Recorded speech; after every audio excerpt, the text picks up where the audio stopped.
या देवी सर्वभूतेषु विष्णुमायेति शब्दिता नमस्तस्यै नमस्तस्यै नमस्तस्यै नमो नमः। या देवी सर्वभूतेषु बुद्धिरूपेण संस्थिता नमस्तस्यै नमस्तस्यै नमस्तस्यै नमो नमः। या देवी सर्वभूतेषु लक्ष्मीरूपेण संस्थिता नमस्तस्यै नमस्तस्यै नमस्तस्यै नमो नमः। या देवी सर्वभूतेषु शक्तिरूपेण संस्थिता नमस्तस्यै नमस्तस्यै नमस्तस्यै नमो नमः। या देवी सर्वभूतेषु शान्तिरूपेण संस्थिता नमस्तस्यै नमस्तस्यै नमस्तस्यै नमो नमः। राधे राधे, जय श्री कृष्णा। आप सभी को नवरात्रि की ढेरों शुभकामनाएं। आप सभी को रोज दुर्गा सप्तशती का एक अध्याय सुनने को मिलेगा। आज हम पहला अध्याय सुन रहे हैं। बोलिए दुर्गा मैया की जय। प्रथम चरित्र के ब्रह्मा ऋषि, महाकाली देवता, गायत्री छंद, नंदा शक्ति, रक्तदंती का बीज, अग्नि तत्व और ऋग्देव स्वरूप है। श्री महाकाली देवता की प्रसन्नता के लिए प्रथम चरित्र के जप में विनियोग किया जाता है। भगवान विष्णु के सो जाने पर मधु और केटप को मारने के लिए कमल जन्मा ब्रह्मा जी ने जिनका स्तवन किया था, उन महाकाली देवी का मैं सेवन करता हूँ। वे अपने 10 हाथों में खड़ग, चक्र, गदा, बाण, धनुष, परिध, शूल, भुषुंडी, मस्तक, शंख धारण करती हैं। उनके 3 नेत्र हैं। वे समस्त अंगों में दिव्य आभूषणों से सुशोभित है। उनके शरीर की कांति नीलमणि के समान है। वे 10 मुख और 10 पैरों से युक्त है। मार्कंडी जी बोले कि सूर्य के पुत्र सावर्णी जो 8वें मनु कहे जाते हैं, उनकी उत्पत्ति की कथा विस्तार पूर्वक कहता हूँ, तुम ध्यान से सुनो। सूर्य कुमार महाभाग सावर्णी भगवती महामाया के अनुग्रह से जिस प्रकार मनवंतर के स्वामी हुए, वही प्रसंग सुनाता हूँ। पूर्व काल की बात है। स्वरोचित मनवंतर में सुरथ नाम के एक राजा थे, जो चैत्र वंश में उत्पन्न हुए थे। उनका समस्त भूमंडल पर अधिकार था। वे प्रजा का अपने औरस पुत्रों की भांति धर्म पूर्वक पालन करते थे। तो भी उस समय कोलाद विध्वंसी नाम के क्षत्रिय उनके शत्रु हो गए। राजा सूरत की दंड नीति बड़ी प्रबल थी। उनका शत्रुओं के साथ संग्राम हुआ। यद्यपि कोला विध्वंसी संख्या में कम थे, तो भी राजा सूरत युद्ध में उनसे परास्त हो गए। तब वे युद्ध भूमि से अपने नगर को लौट आए, केवल अपने देश के राजा होकर रह गए। समूची पृथ्वी से अब उनका अधिकार नहीं रहा, किंतु वहां भी उन प्रबल शत्रुओं ने उन पर महाभाग राजा सूरत पर आकर आक्रमण कर दिया। राजा का बल क्षीण हो रहा था, इसलिए उनके दुष्ट बलवान एवं दुरात्मा मंत्रियों ने वहां उनकी राजधानी में भी राजकीय सेना और खजाने को हथिया लिया। सूरत का प्रभुत्व नष्ट हो चुका था, इसलिए वे शिकार खेलने के बहाने घोड़े पर सवार होकर वहां से अकेले ही घने वन में चले गए। वहां उन्होंने विप्रवर मेधा मुनि का आश्रम देखा, जहां कितने ही हिंसक जीव परम शांत भाव से रहते थे। मुनि के बहुत से शिष्य उस वन की शोभा बढ़ा रहे थे। वहां जाने पर मुनि ने उनका आदर सत्कार किया और वे उन मुनिश्रेष्ठ के आश्रम पर इधर उधर विचरण करते हुए कई समय तक रहे। फिर ममता से आकृष्ट चित्र होकर वहां इस प्रकार चिंता करने लगे कि पूर्व काल में मेरे पूर्वजों ने जिसका पालन किया था, वही नगर आज मुझसे रहित है। पता नहीं मेरे दुराचारी भृत्यगण उसकी धर्म पूर्वक रक्षा करते भी होंगे या नहीं। जो सदा मद की वर्षा करने वाला और शूरवीर था, वह मेरा प्रधान हाथी अब शत्रुओं के अधीन होकर न जाने किन भोगों को भोग रहा होगा। जो लोग मेरी कृपा, धन और भोजन पाने से सदा मेरे आगे पीछे घूमा करते थे, वे निश्चय ही अब दूसरे राजाओं का अनुसरण करते होंगे। उन अपव्ययी लोगों के द्वारा सदा खर्च होता रहने के कारण अत्यंत कष्ट से जमा किया हुआ मेरा वह खजाना खाली हो जाएगा। ये तथा और भी कई बातें राजा सूरत दिन भर सोचते रहते थे। एक दिन उन्होंने वहां विप्रवर मेघा के आश्रम के निकट एक वेश्या को देखा। राजा ने उस वेश्या से पूछा कि भाई, तुम कौन हो? यहाँ तुम्हारे आने का क्या कारण है? तुम क्यों शोकग्रस्त हो और क्यों अनमने भाव से दिखाई दे रहे हो? राजा सूरत का प्रेम पूर्वक कहा हुआ वचन सुनकर वेश्या ने विनीत भाव से राजा को प्रणाम किया और कहा कि हे राजन, मैं धनियों के कुल में उत्पन्न हुआ एक वेश्य हूँ। मेरा नाम समाधि है। मेरे दुष्ट स्त्री और पुत्रों ने धन के लोभ में मुझे घर से निकाल दिया। मैं इस समय धन, स्त्री और पुत्रों से वंचित हूँ। मेरे विश्वसनीय बंधुओं ने मेरा धन लेकर मुझे दूर कर दिया, इसलिए दुखी होकर मैं वन में चला आया। यहाँ रहकर मैं इस बात को नहीं जानता कि मेरे पुत्रों की, स्त्री और स्वजनों की कुशल है या नहीं। इस समय घर में कुशल से वे रहते होंगे या कष्ट में हैं। वे मेरे पुत्र कैसे हैं? क्या वे सदाचारी हैं अथवा दुराचारी हो गए हैं? राजा ने उस वेश्य से कहा कि हे वेश्य, जिस लोभी स्त्री और पुत्र आदि ने धन के कारण तुम्हें घर से निकाल दिया, तुम उन्हीं की चिंता क्यों करते हो? तुम्हारे चित्त में इतना स्नेह का बंधन क्यों है? तो वेश्या ने कहा कि आप मेरे विषय में जैसी बातें कहते हैं वह सब ठीक है, किंतु क्या करूं, मेरा मन निष्ठुरता से नहीं धारण करता। जिन्होंने धन के लोभ में पड़कर पिता के प्रति स्नेह, पति के प्रति प्रेम, आत्मीय जनों के प्रति अनुराग को तिलांजलि दे दी, मुझे घर से निकाल दिया, उन्हीं के प्रति मेरे हृदय में प्रेम उमड़ रहा है। हे महामते, गुणहीन बंधुओं के प्रति भी जो मेरा चित्त इस प्रकार प्रेम मग्न हो रहा है, ये क्या है? इस बात को मैं जानकर भी नहीं जान पाता।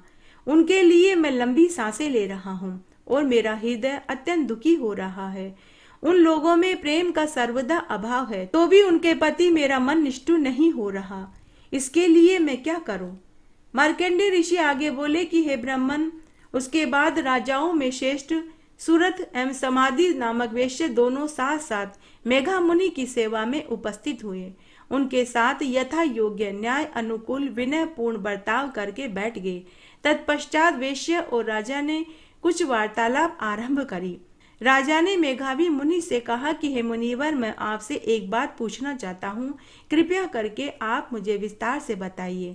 मेरा चित्त अपने अधीन न होने के कारण वह बात मेरे मन को बहुत दुख दे रहा है। जो राज्य मेरे हाथ से चला गया, उसमें और उसके संपूर्ण अंगों में मेरी ममता भरी हुई है। हे मुनिश्रेष्ठ, ये जानते हुए कि वह अब मेरा नहीं है, अज्ञानी की भांति मुझे उसके लिए दुख हो रहा है। ये क्या है? इधर यह वेश्य भी घर से अपमानित होकर निकाला गया। इसके पुत्र, स्त्री और भाई बंधुओं ने इसे घर से निकाल दिया। स्वजनों ने इसका परित्याग कर दिया, तो भी यह उनके प्रति अत्यंत हार्दिक स्नेह रखे हुए है। इस प्रकार यह और मैं दोनों ही दुखी हैं।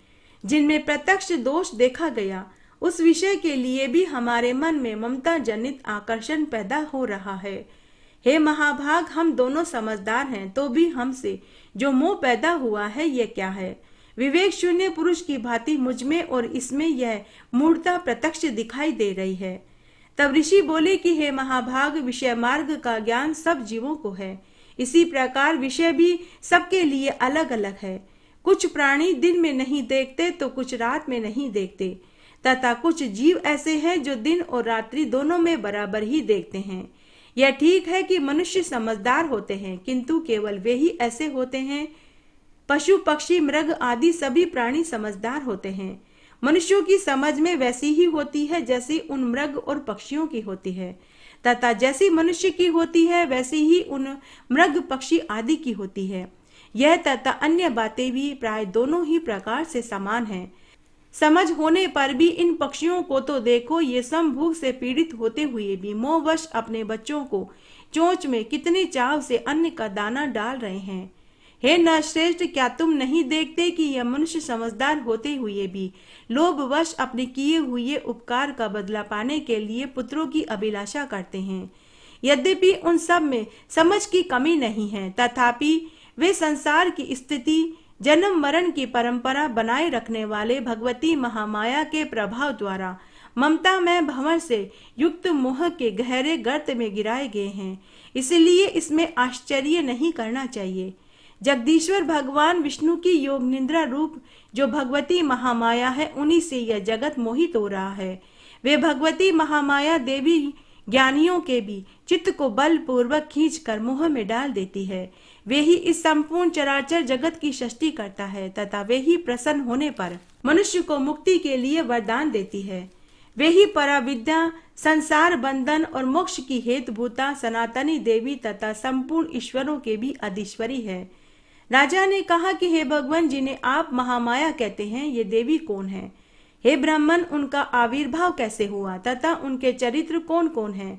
ब्रह्मवेत्ताओं में श्रेष्ठ महर्षि उन देवी का जैसा प्रभाव हो, जैसा स्वरूप हो, जिस प्रकार प्रादुर्भाव हुआ हो, वह सब हम आपके मुखारबिंद से सुनना चाहते हैं। तब ऋषि बोले कि हे राजन, वास्तव में तो देवी नित्य स्वरूपा है, संपूर्ण जगत उन्हीं का रूप है। उन्होंने समस्त विश्व को व्याप्त कर रखा है, तथापि उनका प्राकट्य अनेक प्रकार से हुआ है, वह तुम मुझसे सुनो।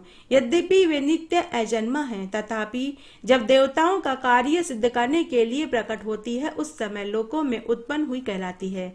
कल्प के अंत में जब संपूर्ण जगत एकावर्ण में निमग्न हो रहा था और सबके प्रभु भगवान विष्णु शेषनाग की शैया बिछाकर योग निद्रा का आश्रय ले रहे थे, उस समय उनके कानों के मैल से दो भयंकर असुर पैदा हुए, जो मधु और केटव के नाम से विख्यात हुए। वे दोनों ब्रह्मा जी का वध करने को तैयार हो गए। भगवान विष्णु के नाभि कमल में विराजमान प्रजापति ब्रह्मा जी ने जब उन दोनों भयानक असुरों को अपने पास आया देखा और भगवान को सोया हुआ देखा, तब एकाग्रचित होकर उन्होंने भगवान विष्णु को जगाने के लिए उनके नेत्रों में निवास करने वाली योग निद्रा का स्तवन किया, जो इस विश्व की आदिश्वरी, जगत को धारण करने वाली, संसार का पालन संहार करने वाली तेज स्वरूप भगवान विष्णु की अनुपम शक्ति है। उन भगवती निद्रा देवी की भगवान ब्रह्मा जी स्तुति करने लगे। ब्रह्मा जी ने कहा कि हे देवी, तुम्ही स्वाहा, तुम्ही स्वधा, तुम्ही वष्टंकार हो। स्वर भी तुम्हारे ही स्वरूप है। तुम्ही जीवनदायिनी सुधा हो। नित्य अक्षर प्रणव में अकार उकार मकार इन तीन मात्राओं के रूप में तुम्ही स्थित हो, तथा इन तीन मात्राओं के अतिरिक्त जो बिंदु रूपा नित्य अर्ध मात्रा है, जिसका विशेष रूप से उच्चारण नहीं किया जा सकता, वह भी तुम्ही हो। हे देवी, तुम्ही संध्या सावित्री परम जननी हो। हे देवी, तुम्ही इस विश्व ब्रह्मांड को धारण करने वाली हो। तुम्ही इस जगत की सृष्टि करने वाली हो। तुम्ही से इसका पालन होता है।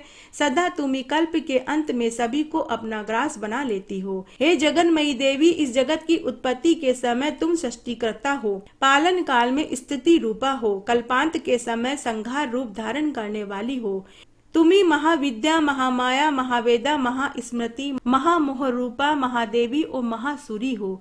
तुम्ही तीनों गुणों को उत्पन्न करने वाली सबकी प्रकृति हो। भयंकर कालरात्रि, महारात्रि, मोहरात्रि भी तुम्ही हो।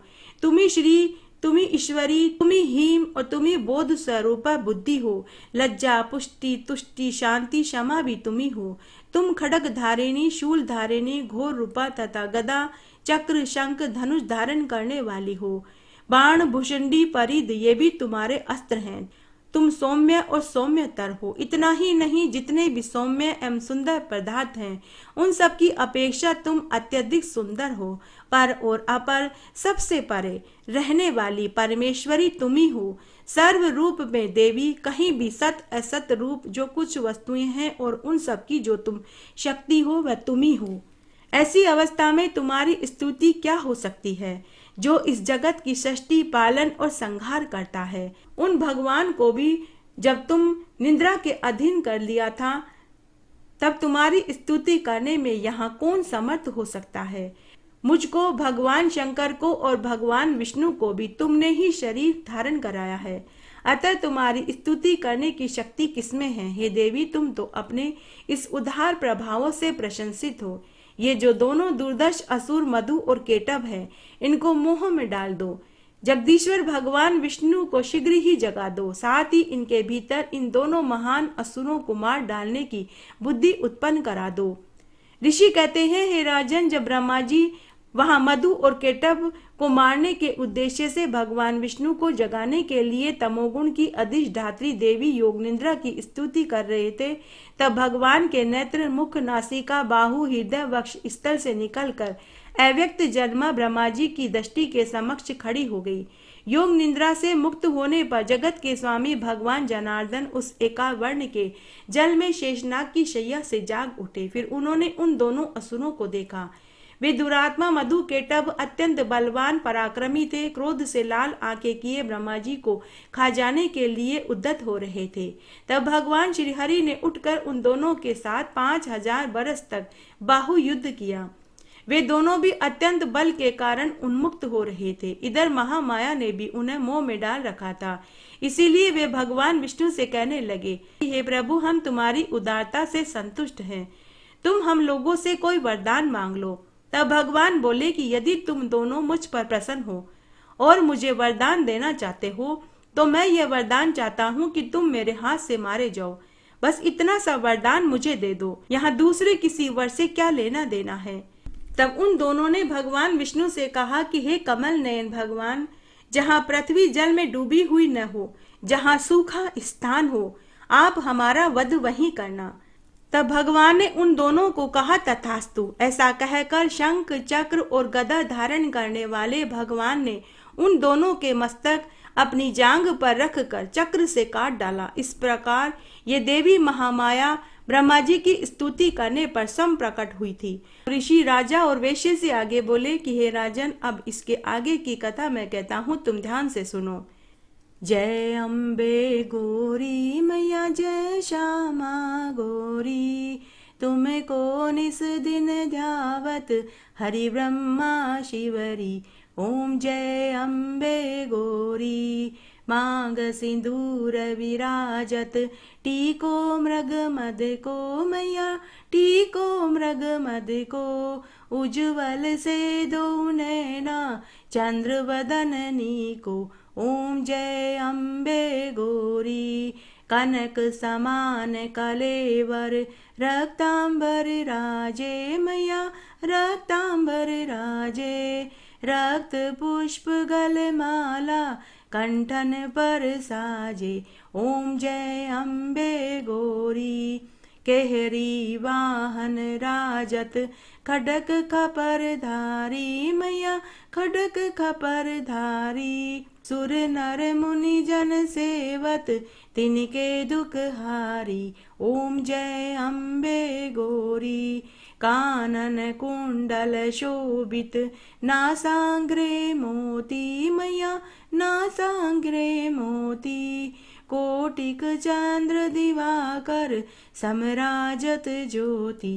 ओम जय अम्बे गौरी, शुंभ निशुंभ विडारे, महिषासुर घाती मैया, महिषासुर घाती, धूम्र विलोचन नैना, निस दिन मदमाती। ओम जय अम्बे गौरी, चंड मुंड संघारे, शोणित बीज हरे मैया, शोणित बीज हरे, मधु के टब दो मारे, सुर बहीन करे।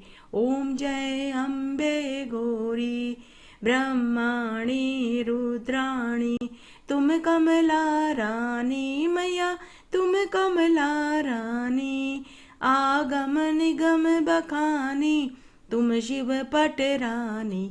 ओम जय अम्बे गौरी, 64 योगिनी गावत, नृत करत भेरू मैया, नृत करत भेरू, बाजत ताल मृदंगा, अर बाजत डमरू। ओम जय अम्बे गौरी, तुम ही जग की माता, तुम ही हो भरता मैया, तुम ही हो भरता, भक्तन की दुख हरता, सुख संपत्ति करता। ओम जय अम्बे गौरी, भुजाचार अति शोभित, वरमुद्राधारी मैया, वरमुद्राधारी, मन वांछित फल पावत, सेवत नर नारी। ओम जय अम्बे गौरी, कंचन थाल विराजत, अगर कपूर बाती मैया, अगर कपूर बाती, माल के तू मेरा जत, कोटि रतन ज्योति। ओम जय अम्बे गौरी, माँ अम्बे जी की आरती, जो कोई नर गावे मैया, जो कोई नर गावे, कहत शिवानंद स्वामी, सुख संपत्ति पावे। ओम जय अम्बे गौरी, ओम जय अम्बे गौरी मैया, जय श्यामा गौरी, तुमको निस दिन जावत हरि ब्रह्मा शिवरी, ओम जय अम्बे गौरी। हे विष्णु भगवान, दुर्गा सप्तशती के पाठ को कहने और सुनने में मुझसे किसी प्रकार की कोई गलती हुई हो तो मैं आपसे क्षमा चाहती हूँ। इस तरह आज हमने नवरात्रि के पहले दिन दुर्गा सप्तशती का पहला पाठ सुना। आशा करती हूँ इस पाठ को सुनने से आपको संपूर्ण फल की प्राप्ति होगी। मेरे साथ बने रहने के लिए आपका धन्यवाद। आगे आने वाली कथा कहानी के लिए भी आप इसी तरह मेरे साथ बने रहें। धन्यवाद।